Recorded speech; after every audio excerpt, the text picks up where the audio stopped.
welcome again. I'm joined by Scott Reid, owner of Reid & Company.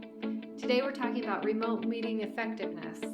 Scott, during the last podcast on the potential impact of COVID-19, you talked about the importance of effective remote communication as one of your recommended solutions in overcoming future challenges of this pandemic.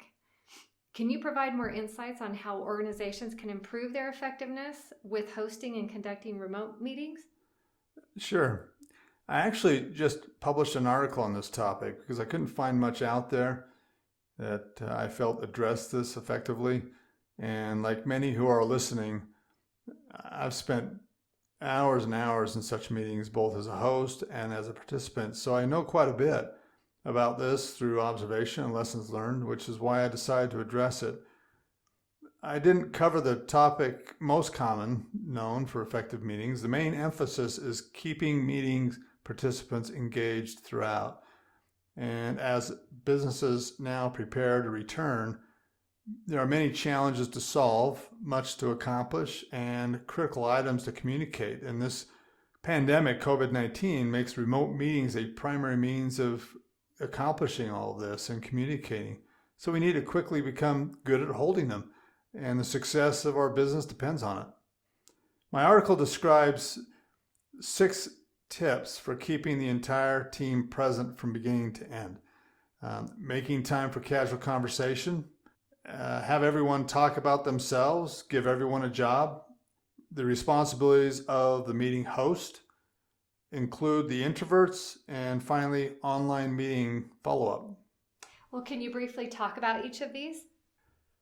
So making casual conversation or taking time for casual conversation, even a few minutes, this is friendly interaction before diving into the meeting, and it builds the necessary rapport for a successful sit down and keep the team engaged while conversation jumps from casual then into business talk. In a virtual setting, you really don't have face-to-face interaction, so you have to intentionally work doubly hard to generate trust and rapport. So spending a few minutes at the beginning of the meeting, checking in with everyone and catching up, or just small talk about what's going on in the office helps.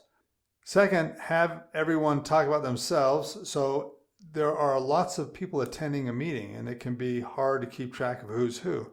Having everyone introduce themselves at kickoff, especially before someone is giving a presentation, is a good way to help everyone keep track of the different participants and team members and how they're contributing to the meeting. The third tip is give everyone a job. Have you ever been in a meeting where you had no idea why you were there? Not having a clear purpose for each attendee is the quickest way to kill team engagement. So before the meeting, make sure everyone on the team has something to do. For example, one team member writes down any questions that come up during the brainstorming. Another takes notes on key discussion points, or have another manage the slide progression during the presentation. You could have a timekeeper. So just keeping people involved. Fourth, meeting host should be responsible for the following: the interactiveness of the participants, the straightforwardness of the presentations. It needs to be simple to understand so that people don't get confused by what's being presented. Frequent participation from the participants. Have things for them to do throughout the meeting, not just a one shot. And then give everyone responsibility so that everyone is participating. Number 5, the inclusion of introverts during these remote meetings. It's important to keep everyone engaged, including those who might not be as vocal. As a facilitator, your job is not only to bring everyone up and empower them, but also to create a space of safety for those who are less comfortable. This can be done by structuring the meeting in such a way that gives everyone equal opportunity for their voice to be heard, like a roundtable discussion where everyone gets a few minutes to share an insight or an experience that they had around the meeting topic being discussed.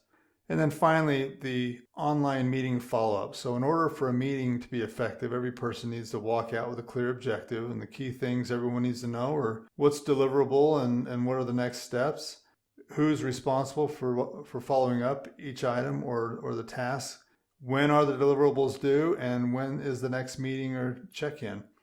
Don't forget that also part of the follow-up is to obtain the feedback and look for opportunities to improve the meeting. Any final thoughts? Yeah, I've seen many times where someone will sit for hours in remote meetings only to be involved in, say, 5 or 10 minutes of the meeting. Perhaps they're reporting on a project or some results. You should invite attendees on an as needed basis if the meeting is to simply report back and requires less interaction. While most hosts focus on the technology and the slides and the schedule, equipment, and so forth, none of that really matters if no one gets anything from the meeting. So everything is important when it comes to hosting a remote meeting. And so it's worth the effort to focus on the details. And your employees, your customers, shareholders will reward you for it. And it may be the key that sets your business apart from others. Well, thank you, Scott, for taking the time to share your insights. Thanks for having me.